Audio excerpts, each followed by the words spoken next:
Hello बच्चों।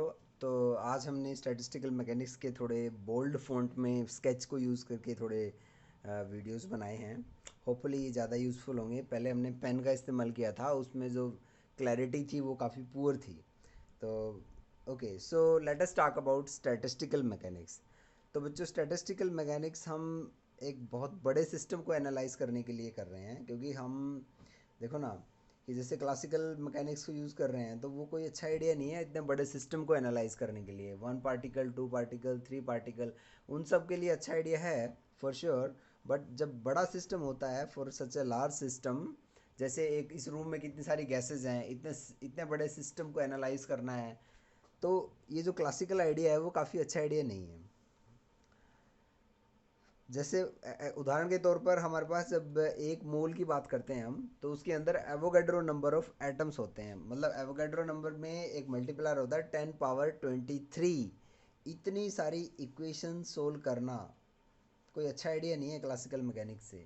तो हमें कोई और दूसरा टूल्स एंड टेक्निक्स का इस्तेमाल करना पड़ेगा, जो हमें ये बताएगा कि जो इतना बड़ा सिस्टम है उसमें हम जैसे कुछ बताना चाहते हैं उस सिस्टम के बारे में कि कितने पार्टिकल्स कितनी वेलोसिटी के साथ होंगे, तो वो हम उस टूल एंड टेक्निक की मदद से हम बता पाएंगे। और वो है बच्चों, उसको बोलते हैं हम स्टैटिस्टिकल मैकेनिक्स। मतलब उसमें हम बेसिक लॉज ऑफ फिज़िक्स का इस्तेमाल करेंगे, और हम जो है उसमें हम बताएंगे कि क्या मतलब what is likely to happen, मतलब कि क्या होने वाला है, कि क्या किसकी होने की पॉसिबिलिटी ज़्यादा है।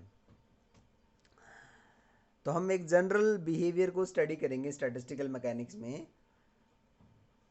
With the basic laws of physics. तो इसमें कुछ पॉस्टुलेट्स यूज़ करेंगे बच्चों। Postulate is a self evident truth.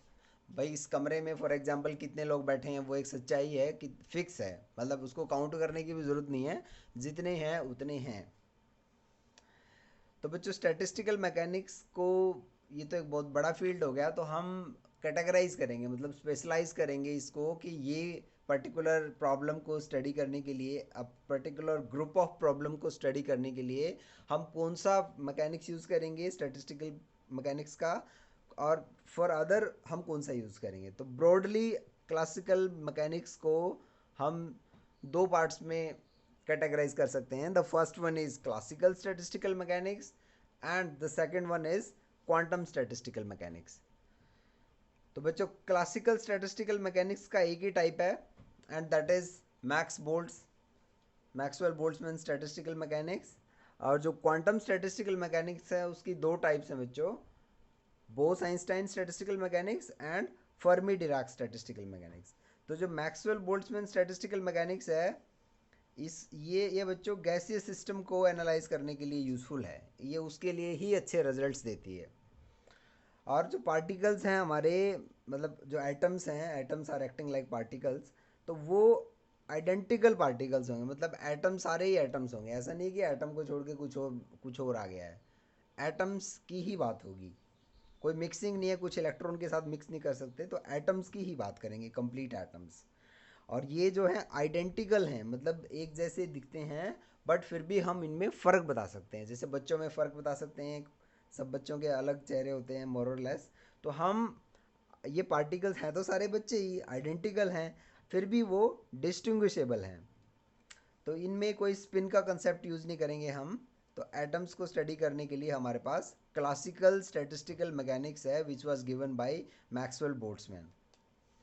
और इसी तरह से बच्चों, क्वांटम स्टैटिस्टिकल मैकेनिक्स में हमने दो टाइप्स बताई हैं, Bose Einstein statistical mechanics, Fermi Dirac statistical mechanics. तो बोस आइंस्टाइन है वो बच्चों यूज़ करेंगे हम फोटोन सिस्टम को एनालाइज करने के लिए। जैसे ब्लैक बॉडी रेडिएशन है, उसका स्पेक्ट्रम बताना है कि कितनी एनर्जी के साथ कौन सी वेवलेंथ होगी, या किसकी इंटेंसिटी ज़्यादा होगी, तो उसको हम Bose Einstein statistical mechanics use करके ही बता पाएंगे। तो यहाँ पर क्या है बच्चों, इंटीग्रल स्पिन होगी। जो जो पार्टिकल जिनकी स्पिन क्वांटम नंबर जो है इंटीग्रल नंबर है, मतलब h×2 के साथ जो मल्टीप्लिकेशन फैक्टर है वो इंटीग्रल है, 1 2 3 4 5 इस तरह से। और जो दूसरा टाइप बच्चों ने बताया है Fermi Dirac statistical mechanics. Fermi Dirac statistical mechanics में क्या है बच्चों, इलेक्ट्रॉन्स, प्रोटॉन्स, न्यूट्रॉन्स, जो न्यूक्लियर पार्टिकल्स हैं उनको एनालाइज करने के लिए हम यूज़ करेंगे। नॉट ओनली न्यूक्लियर, जिसमें भी हम इंटीग्रल स्पिन की, हाफ इंटीग्रल स्पिन है जिनमें, हम उन सिस्टम्स को एनालाइज करने के लिए बच्चों Fermi Dirac statistical mechanics use करेंगे। और इस मैकेनिक्स में, फर्मी डिराक स्टैटिस्टिकल मैकेनिक्स में पॉली एक्सक्लूजन प्रिंसिपल का यूज़ करेंगे। मतलब ये ओबे करते हैं, ये जो पार्टिकल्स हैं पॉली एक्सक्लूजन प्रिंसिपल को ओबे करते हैं। मतलब दो पार्टिकल्स अपोजिट स्पिन के साथ एक स्टेट में रह सकते हैं। This is the poly exclusion principle. ठीक है बच्चों, तो हम अब स्टार्ट कर देते हैं मैक्सवेल बोल्ट्जमैन स्टैटिस्टिकल मैकेनिक्स। ये बच्चों डायरेक्टली पूछा जाता है एक क्वेश्चन प्रॉब्लम कि बच्चों discuss the Maxwell Boltzmann statistical mechanics, the postulates and the distribution law, Maxwell Boltzmann distribution law.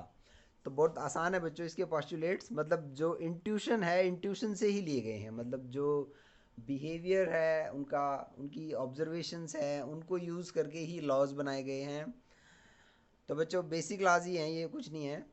तो मोस्ट प्रोबेबल स्टेट होता है इसका एक जो फर्स्ट पोस्टुलेट है, एक मोस्ट प्रोबेबल स्टेट होता है सिस्टम के अंदर, वो एक इक्विलिब्रियम स्टेट है। इक्विलिब्रियम स्टेट वो है जिसकी होने की मैक्सिमम पॉसिबिलिटी है। मोस्ट प्रोबेबल स्टेट कि पार्टिकल्स मतलब रेस्ट में, मतलब एक ऐसी स्टेट होगी, जैसे मैंने पेन लिया हुआ है तो ये देखो यहाँ से चला गया, बट अगर इसको मैं यहाँ रख दूँ तो ये स्टेबल है, ये इक्विलिब्रियम स्टेट है, तो इसको बोलेंगे मोस्ट प्रोबेबल स्टेट। दूसरा पोस्टुलेट है बच्चों, in a system there are fixed number of atoms. तो जितने एटम्स हैं उस क्लोज सिस्टम में वो फिक्स हैं, ना तो कम हो रहे हैं ना ज़्यादा हो रहे हैं। मतलब एक फिक्स नंबर है, हमें काउंट करने की भी ज़रूरत नहीं है, डायरेक्टली वो फिक्स हैं। एन है फॉर एग्जांपल।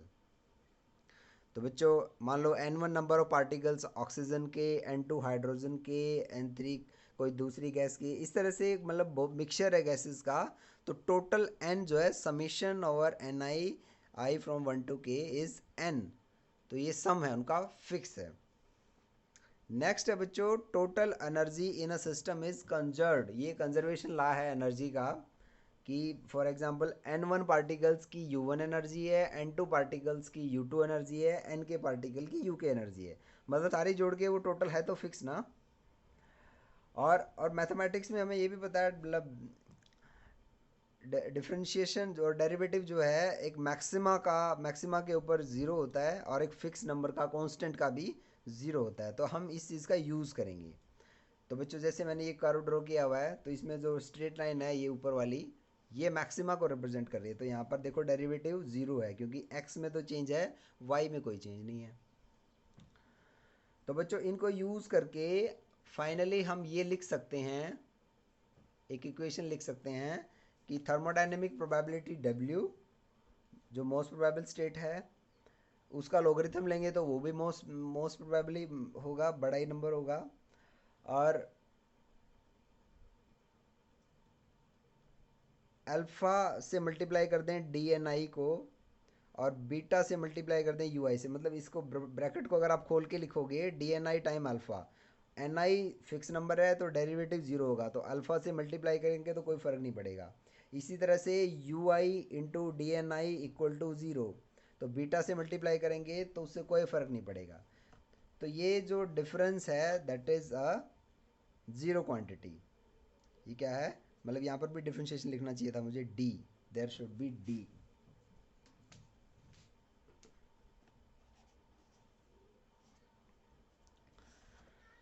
ओके, तो अब हम इसको डेराइव करते हैं बच्चों। मैक्सवेल बोल्ट्जमैन डिस्ट्रीब्यूशन लॉ का डेरिवेशन है अब। तो इसमें क्या है बच्चों, हम ना फर्स्ट यूनिट से डायरेक्टली इस एक्सप्रेशन को यूज़ कर लेंगे, that is the thermodynamic probability. W is equal to n factorial times pi is the product function, like summation is for the sum function, pi over ji I power N I upon n I factorial, N factorial sorry. तो बच्चों इसमें log ले लेंगे through out, तो log लेंगे तो ये बन जाएगा log of W equal to log of n factorial plus summation n i log g i minus log of n i. इसमें बच्चों कुछ टर्म्स को हमने, हाँ ठीक है, नो प्रॉब्लम। अब बच्चों हम स्टर्लिंग अप्रॉक्सीमेशन यूज़ करेंगे। Log n factorial, log n factorial को हम ऐसे लिखेंगे n log n minus n. ये फर्स्ट यूनिट में आएगा आपको, बड़ा आसान प्रॉब्लम है, कोई मुश्किल नहीं है। फिर बच्चों हम इस स्टर्लिंग अप्रॉक्सीमेशन का इक्वेशन 2 में यूज़ करेंगे, ऊपर जो ये इक्वेशन है इसमें यूज़ करेंगे। तो हम इसको ऐसे लिख सकते हैं, log of W is equal to n log n plus summation over n i log g i minus summation n i log g i. यहाँ पे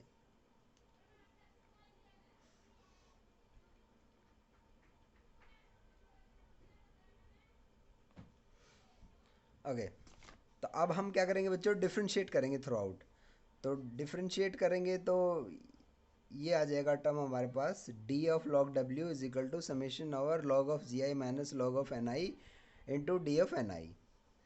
और इसमें जो right hand side log of W का डिफरेंशिएशन जीरो है, उसको हमने यहाँ लिख दिया है।